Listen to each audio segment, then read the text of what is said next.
Hello guys, in this tutorial video I will show you how to reset your Huawei P40 Pro smartphone.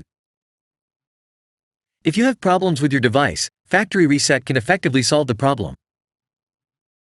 By performing a reset, your Huawei P40 Pro smartphone will be restored to its original settings and any problems will be resolved.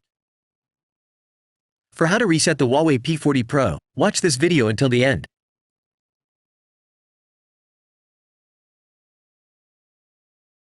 First, open the Settings menu on your Huawei P40 Pro.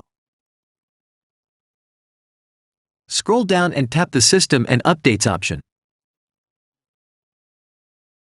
Next, tap the Reset option.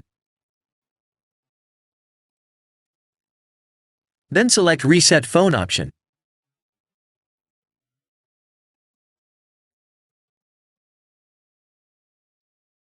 Then tap the Reset Phone button.